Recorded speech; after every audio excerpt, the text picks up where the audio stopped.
ہے اور تعویل کے کئی پہلو ہوتے ہیں۔ مولانا شمس الحق افغانی فرماتے ہیں کہ بہت سے معانی محتملہ میں سے کسی ایک معنی کو جب لیا جائے تو وہ تعویل ہے۔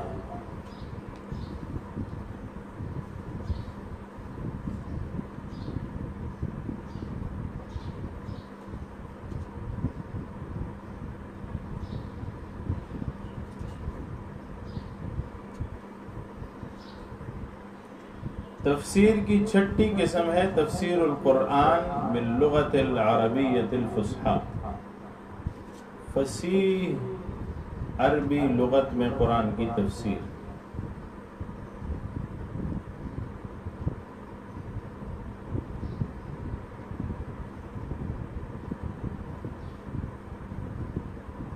ابن عباس رضی اللہ تعالی عنہما کا قول ہے لا يحل لأحد يؤمن بالله واليوم الآخر ان يتكلم في کتاب اللہ اذا لم يكن عالما بلغات العرب۔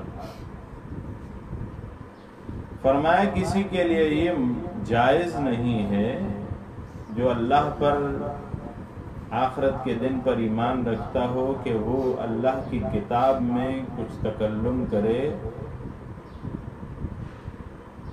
جبکہ وہ لغات عرب پہ عالم نہ ہو، یعنی اسے لغات عرب پہ عالم ہونا چاہیے تب وہ تفسیر کرے،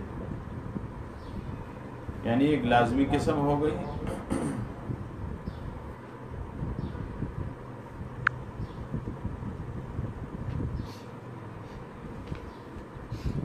امام مالک رحمۃ اللہ علیہ کا قول ہے لا اوتی برجل غیر عالم بلغت العرب یفسر کتاب اللہ الا جعلته نکالا۔ فرمایا اگر میرے پاس کوئی ایسا آدمی لایا گیا کہ وہ قرآن کی تفسیر کر رہا ہو لیکن لغت عرب پہ واقف نہ ہو تو میں اسے عبرت کا نشان بنا دوں۔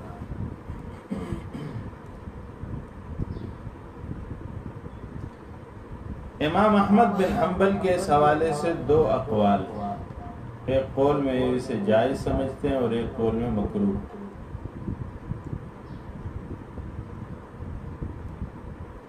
علامہ زرکشی اسے شرائط کے ساتھ جائز مانتے ہیں کہ روایت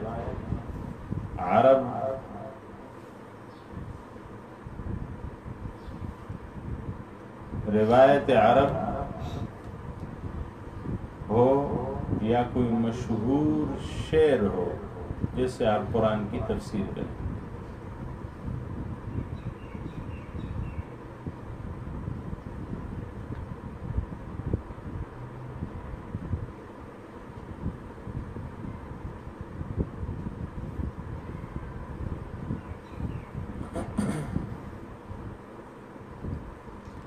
تفسیر کی ساتویں قسم ہے تفسیر القرآن بالعقل والاجتہاد،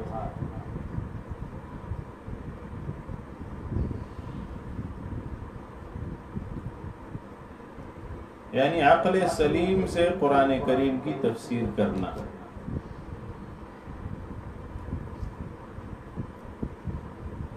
بعض علماء نے اسے ذکر کیا ہے اور بعض کہتے ہیں کہ یہ کوئی نئی قسم نہیں ہے بلکہ یہ وہی پانچویں قسم ہے تفسیر القرآن بالاعتبار والتاویل۔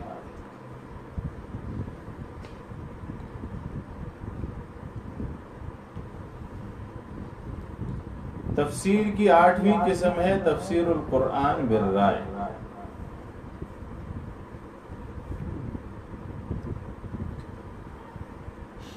اپنی رائے سے قرآن کریم کی تفسیر کرنا۔ علوم القرآن میں مولانا شمس الحق افغانی رحمۃ اللہ علیہ اسے ذکر بھی کرتے ہیں اور اس کی قسمیں بنا کر اس میں جائز و ناجائز بھی بتاتے ہیں۔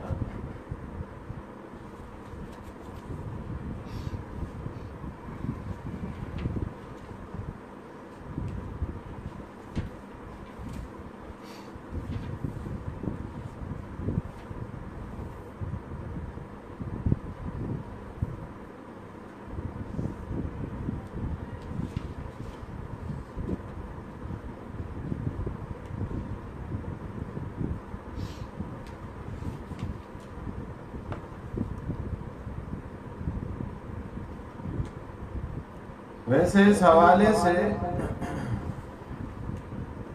احادیث موجود ہیں کہ آپ اپنی طرف سے کوئی تفسیر نہیں کر سکتے. حدیث پاک میں ہے من تکلم فی القرآن برأیہ فاصاب فقد اخطأ. جس نے قرآن کی تفسیر اپنے تئیں کی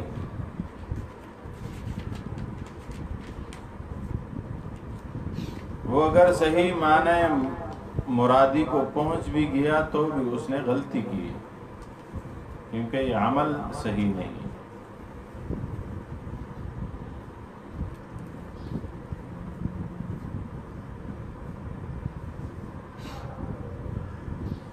اور ایک روایت میں ہے من قال فی القرآن بغیر علم فلیتبوأ مقعدہ من النار.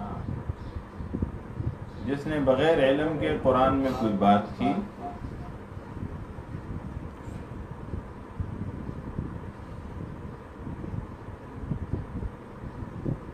اس نے جہنم میں اپنے لیے ٹھکانہ تیار کر لیا.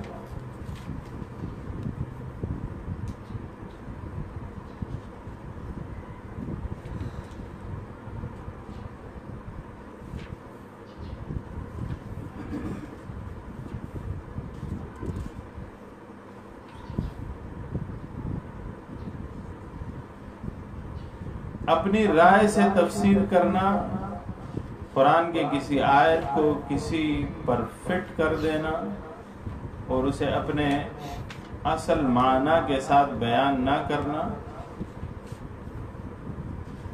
علماء فرماتے ہیں یہ نہ صرف یہ کہ تفسیر بالرائے ہے بلکہ یہ تحریف ہے.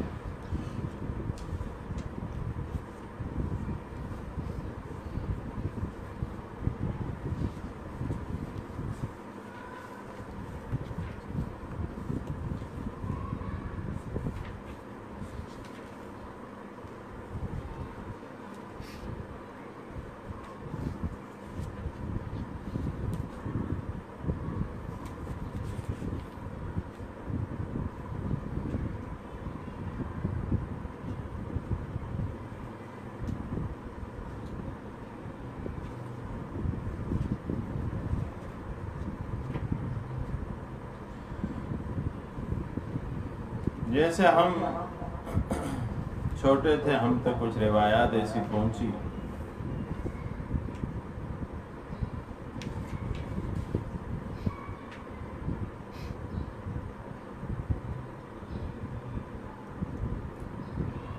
کہ کسی نے مولانا عبدالحق رحمۃ اللہ علیہ کے لیے فرمایا زخ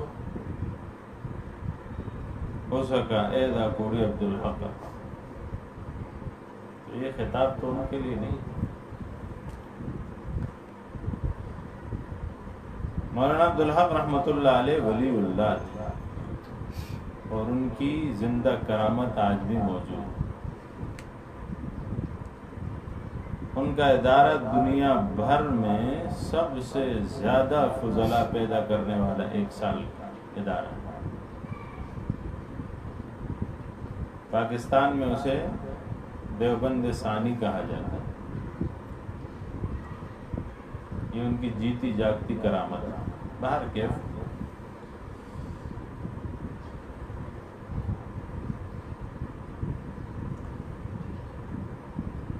کہیں کہا جاتا ہے والعصر ان فضل الرحمن لفی خسر. ایک قسم ہے عصر کی فضل الرحمن نقصان میں. یہ تحریف لفظی ہے ان الانسان لفی خسر. تو ذاتی عناد میں لوگ قرآن کریم کو کسی آدمی پر چسپاں کرتے ہیں، فٹ کرتے ہیں. یہ بہت غلط ہے. یہ تحریف معنوی اور تحریف لفظی کے ضمن میں آ جاتا ہے. باہر کیف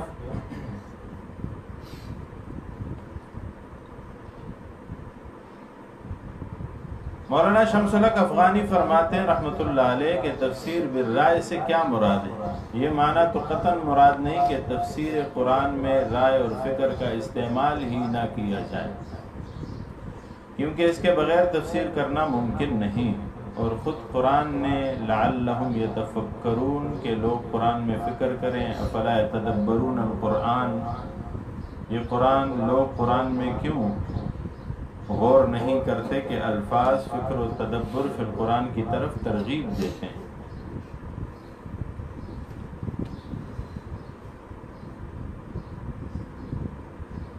اس لیے نفس رائے اور فکر یہ مذموم نہیں، بلکہ تفسیر بالرائے سے مراد یہ ہے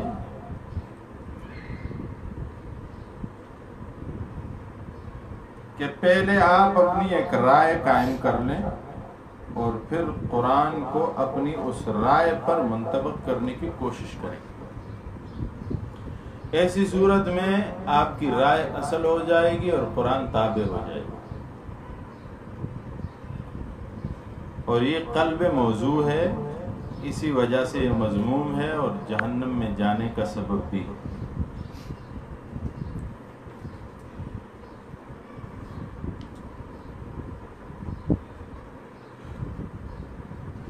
دوسری صورت یہ ہے کہ قرآنی تفسیر میں عقل و نقل کے دو الگ دائرے ہیں۔ قرآن کے مفردات کے معانی کا تعین، اسباب نزول، ناسخ و منسوخ، اور بیان مجملات اور قراءات مختلفہ ایسی چیزیں ہیں جو محض نقل سے معلوم ہو سکتی ہیں، اس میں عقل کا دخل ہی نہیں،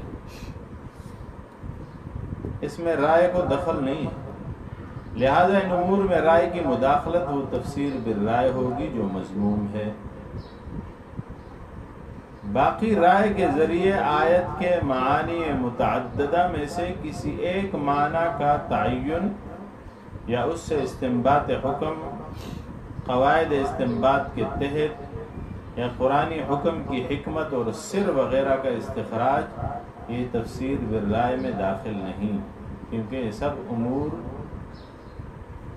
دائرہ رائے اور عقل سے متعلق ہیں، نہ کہ نقل و درایت سے۔ الاتقان فی علوم القرآن میں بھی جلد 2 صفحہ 179 اور صفحہ 183 یہ منقول۔